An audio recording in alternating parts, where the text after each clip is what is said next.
Irmãos queridos, eu vos saúdo em nome de nosso Senhor Jesus. Esta é a nossa primeira reunião do ano de 2021. Temos um assunto muito interessante, reflexivo, principalmente porque envolve a pandemia que nós estamos vivenciando desde o ano passado.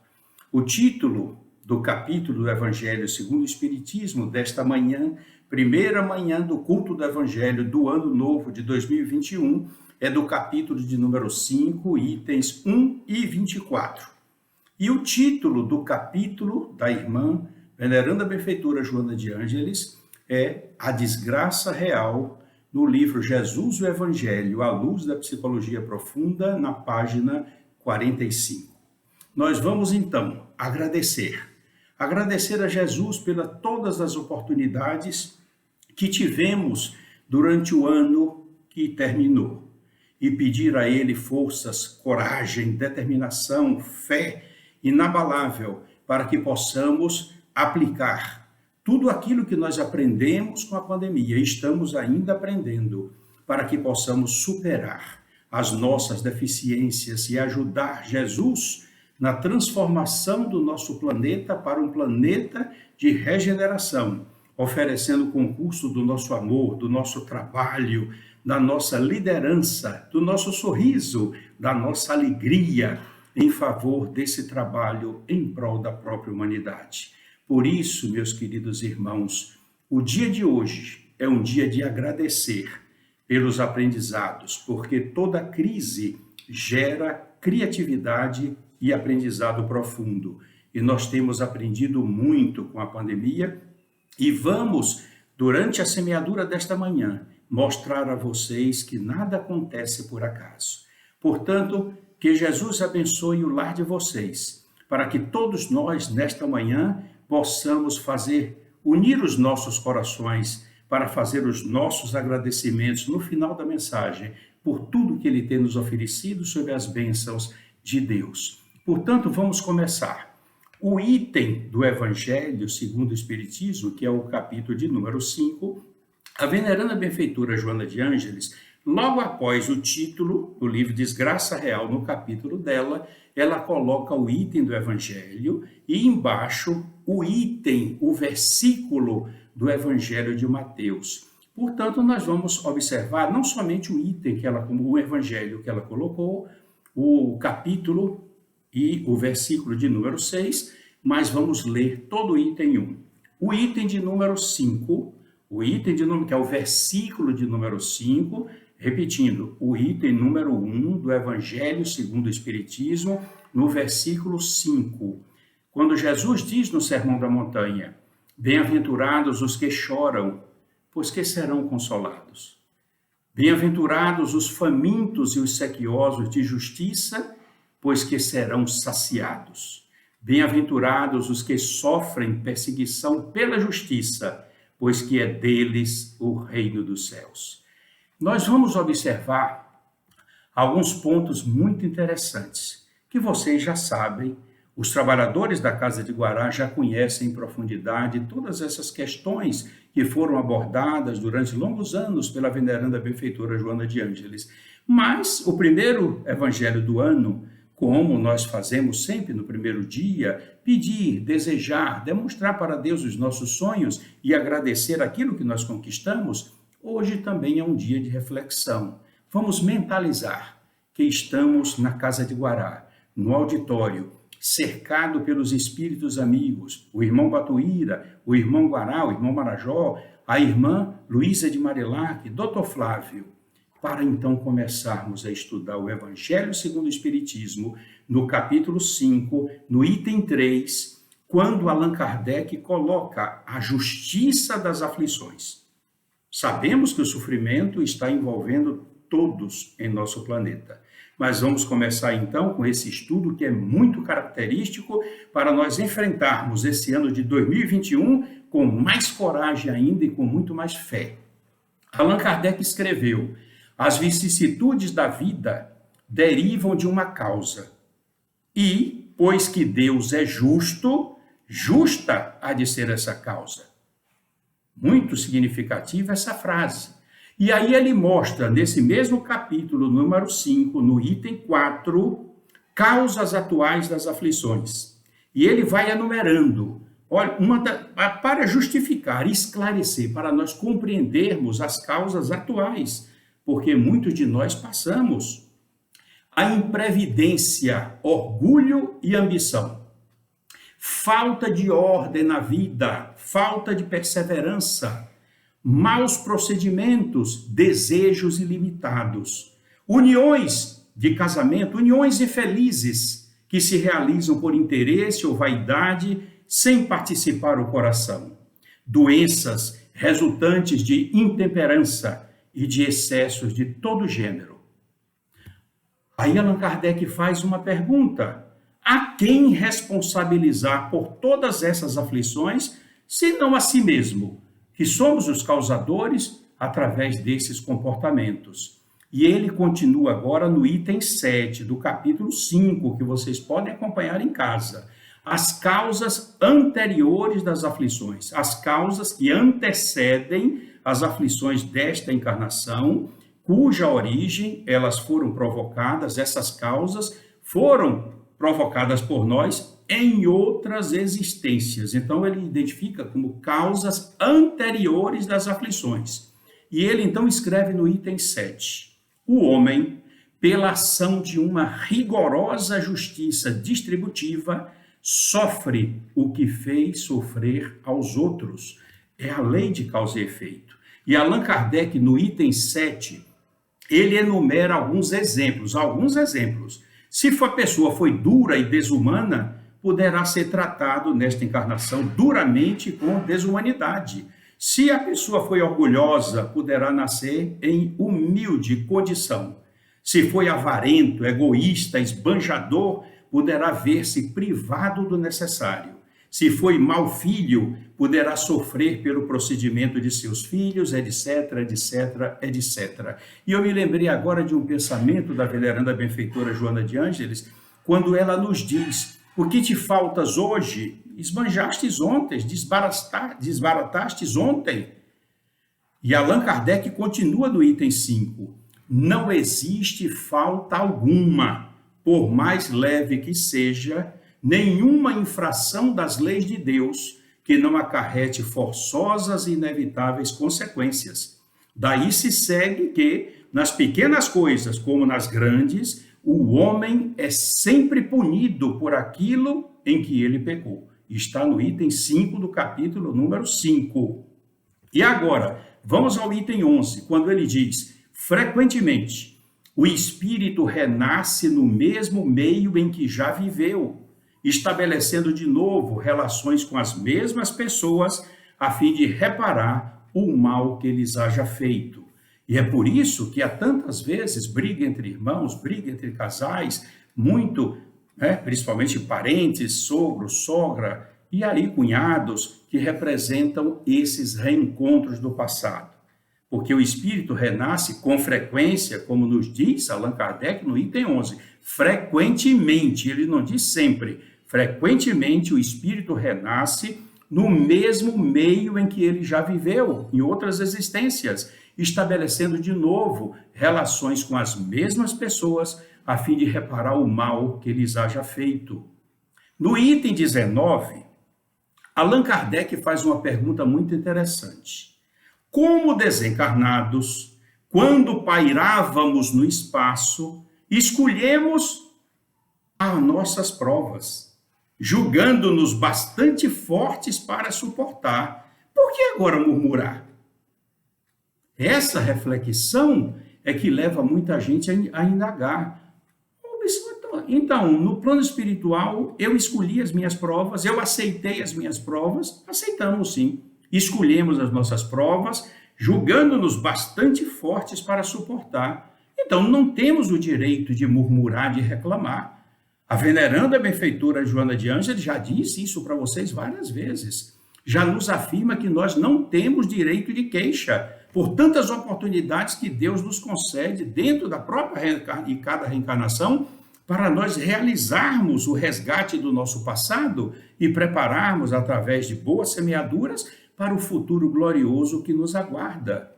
Joana de Ângeles, no livro Jesus, o Evangelho à Luz da Psicologia Profunda, no capítulo A Desgraça Real, na página 45, ela começa com um parágrafo muito interessante.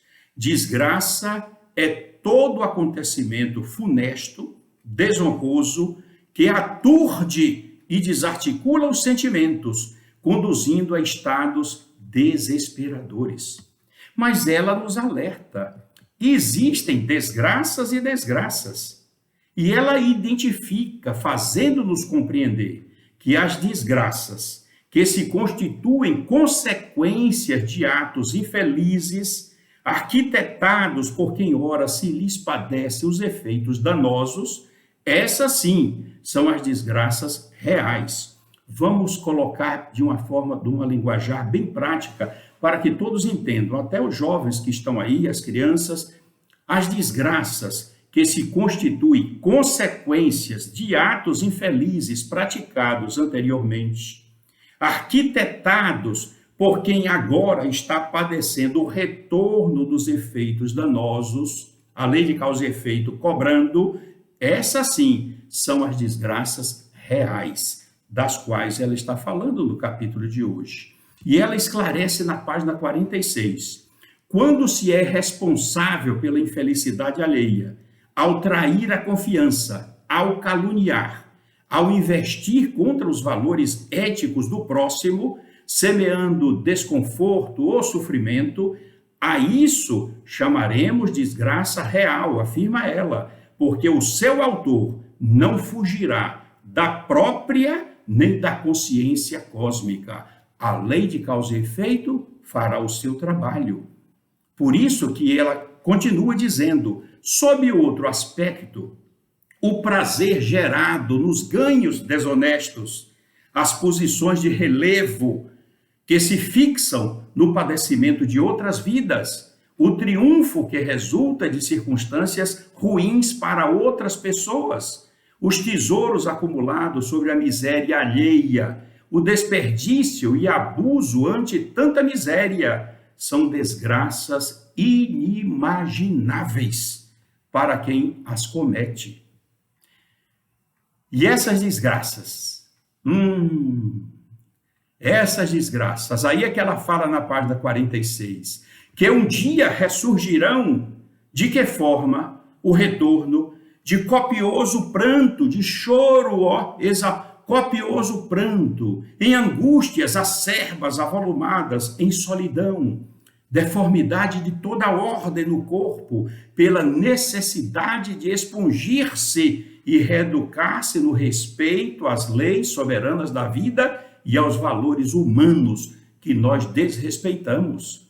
Tudo isso ela está explicando para que nós sintamos a causa e observemos quanto temos evoluído com o conhecimento da doutrina codificada por Allan Kardec, compreendendo tudo isso e nos facilitando a ter resignação, coragem, para podermos suportar o retorno das ações que nós cometemos e, ao mesmo tempo, semear o amor em todas as dimensões, facultando-nos obter mais rapidamente o alívio prometido por Jesus. É esse procedimento que nós vamos observar quando ela nos diz aqui, todos os que choram, todos os famintos e os sequiosos de justiça, os padecentes de perseguições de todo gênero, todos momentaneamente em angústia, logo mais receberão o quinhão do pão, da paz, da vitória, se souberem sofrer com resignação, após haverem resgatado os compromissos a que se entregaram anteriormente e geradores da situação atual aflitiva. Esse é o processo. E nós não podemos fugir dele, porque é um processo pedagógico de que Deus se utiliza na Terra, compatível com as necessidades de nossa evolução. Agora eu trago para vocês da página 55 do livro Seja Feliz Hoje, da veneranda benfeitora Joana de Ângeles, quando ela diz: a dor é a ausência do amor que cobre a multidão de pecados. Ela faz referência aí a epístola de Pedro, no capítulo 4, versículo 4, quando ele diz: a dor cobre a multidão de pecados. A dor é a ausência do amor que cobre a multidão de pecados. Pedro falou: o amor cobre a multidão de pecados. É nesse sentido que nós devemos amar mais. Por isso, eu trago para vocês agora a passagem de João, evangelista, no capítulo 15, versículo 17, quando Jesus foi enfático dizendo: isto eu vos ordeno, amai-vos uns aos outros. Ele já não estava recomendando, ele estava ordenando, por ele compreender a causa do sofrimento de todos nós. Ele tinha conhecimento de tudo e sabia o mecanismo, não somente profilático, que é o amor, mas o procedimento corretivo através da prática do amor. Por isso que em outra oportunidade ele disse: se me amais, guardai os meus mandamentos, e eu rogarei a meu Pai, e ele vos enviará um outro Consolador, para relembrar tudo aquilo que eu estou dizendo e dizer outras coisas que no momento vocês não podem compreender. Como ele sentia isso, sabendo a nossa incompreensão, a nossa indiferença, pelo próprio crescimento espiritual, pela nossa evolução. Por isso ele ressaltou: ordeno, amai-vos uns aos outros, porque ele entende que o amor é a força maior para mudar a face da terra e para mudar também a nossa face de sofrimento para a face de alegria e para a face de esperança. Por isso que nós vamos caminhando para concluir a nossa mensagem de hoje, trazendo uma lição do livro da veneranda benfeitora do Joana de Ângeles, Libertação do Sofrimento, na página 89, quando ela diz: Jesus demonstrou que a força do amor muda a direção moral do planeta e dos seus habitantes, sem necessidade da agressividade, do crime, da astúcia e da morte. Quando nós compreendemos isso, nós vamos colaborar com Jesus, inclusive concorrendo para que essa pandemia ela seja controlada e não se propague, porque o amor muda a direção moral do planeta e dos seus habitantes. E tudo que nos acontece nessa situação de pandemia é pela ainda inferioridade que ainda apresentamos e que reflete em nosso planeta.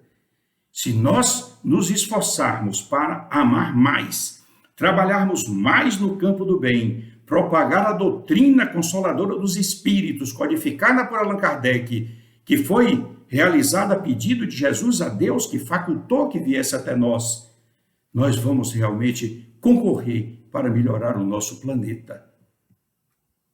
No livro Jesus o Evangelho, à luz da psicologia profunda, na página 90, Joana de Ângeles mostra a potencialidade do amor na criatura humana.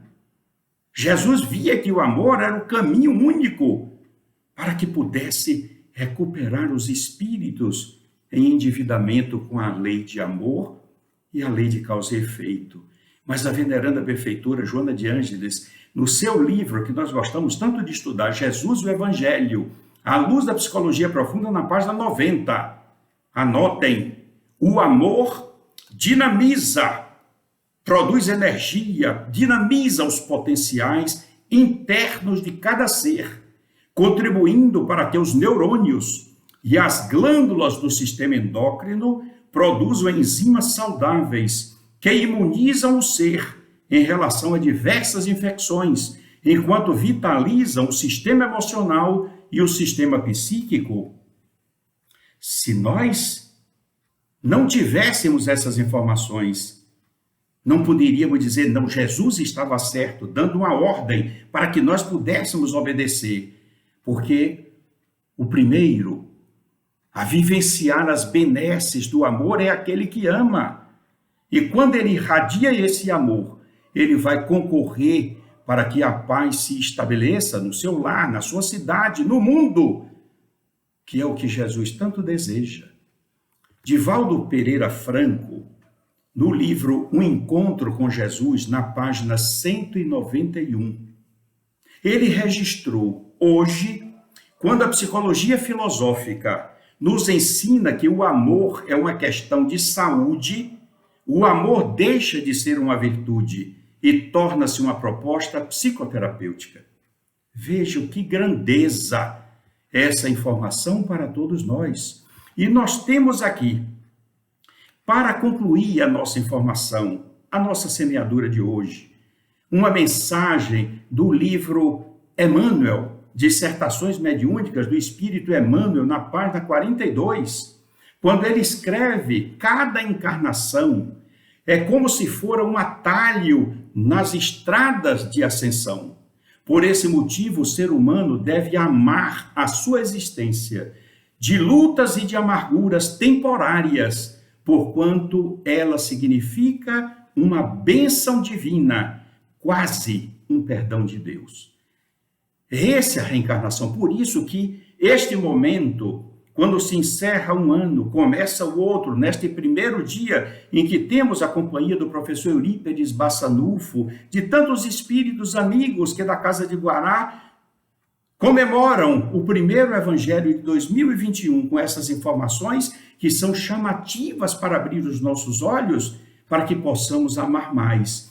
Nós vamos concluir, não com aquela prece da irmã Amélia Rodrigues tão linda, que Divaldo Franco declama com emoção, com a sua suavidade tão grande, que faculta tocar os corações, principalmente da nossa GEAR, da Juventude Espírita Amélia Rodrigues. Quando ele declama, parece que ele é o mais adequado modelo para declamar aquela palestra de Amélia Rodrigues. Mas quando eu me sinto tão pequeno, de ter passado por uma desgraça da pandemia, se assim nós podemos dizer, que muitos passaram também. Quando eu fui atacado no pulmão e fiquei com 30% do meu pulmão prejudicado pela pandemia. Quando eu me senti tão debilitado, estava na cama, eu imaginava que talvez fosse a minha hora da desencarnação. Mas eu pedia tanto a Jesus que me oportunizasse mais algum tempo, mais alguns meses, mais alguns anos, para que eu voltasse, depois dessa pandemia, para a Casa de Guará novamente, que é o objetivo móvel do meu pedido na UTI, quando eu tive a experiência de quase morte. Eu pedi a ele que eu queria voltar para a Casa de Guará, e o atendimento do meu pedido ocorreu. Mas esta pandemia é muito violenta. Ela corrói os sonhos mais doirados da vida de cada pessoa. E se não for a misericórdia de Jesus, através de Dr. Flávio Rovella, a irmã Luísa de Mariláquia, que inspiraram a doutora Estefânia, pneumologista, minha filha Inayá, cardiologista, que utilizaram de todos os meios e todos os recursos, com injeções inúmeras. Minha barriga ficou toda vermelha, roxa, com o anticoagulante que eu tomei, 15 dias de remedicamentos, azitromicina, ivermectina, mais outros remédios também que causam efeitos colaterais muito desagradáveis, corticoide, por exemplo, e outros. Eu pensei, meus queridos irmãos, que iria sucumbir. Mas a minha fé começou com uma chama pequenininha e começou eu sentir a presença desses irmãos. E num dia que eu me senti tão debilitado no domingo, eu disse: não, nesta segunda-feira eu vou para a Casa de Guará.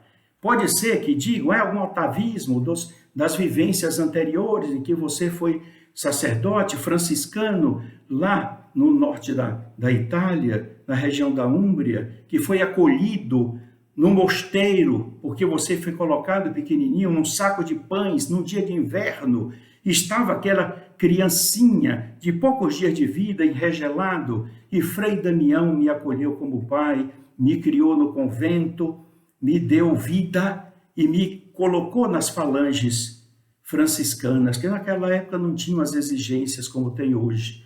E talvez seja atavismo, esse atavismo ainda que me perdura, Como uma vez Lindomar recebeu uma mensagem de Padre Nestor, que eram muito ligados, e ele diz assim, meu irmão Ari, talvez o atavismo, nesta Páscoa estou mantendo contato com você. São essas lembranças que ficam boas, que ficam registradas em nossa memória. E eu pedi, Carmélia me levou para a casa de Guará. Foi o dia mais feliz da minha vida. Eu pedi apenas, doutor Flávio, em nome de Jesus, me ajude para que eu não tussa, eu não fraqueje, não tenha falta de ar neste momento, não tenha nenhuma tontura. E todos os espíritos me ajudaram para que eu fizesse aquela mensagem. E daquele dia em diante, eu saí melhorado, eu saí agradecido, sempre agradecendo. E por isso, eu quero pedir a vocês que não somente peçam para realizar os seus sonhos, mas vamos ser gratos, demonstrar a nossa gratidão a Deus e a Jesus pelos que Ele tem feito por nós. Como eu já disse, eu não vou fazer aquele agradecimento lindo que Edivaldo faz recitando o poema de gratidão da professora Amélia Rodrigues. Eu sou tão pequenininho diante de Edivaldo, mas eu fazer de um sacerdote, Michel Quast. O título é maravilhoso, Senhor. Quando ele inicia, e eu faço como meu agradecimento em nome de todos vocês da Casa de Guará, a Deus nosso Pai e a Jesus, pelo que estamos recebendo, pelas possibilidades que nós temos de realizar tanta coisa.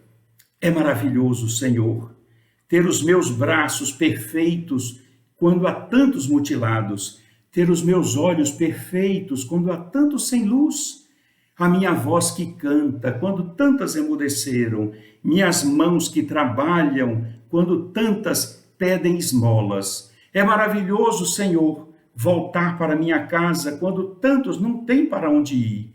É maravilhoso, Senhor, sorrir, amar, sonhar, viver, quando há tantos que choram, odeiam, revolvem-se em pesadelos e morrem antes de nascer.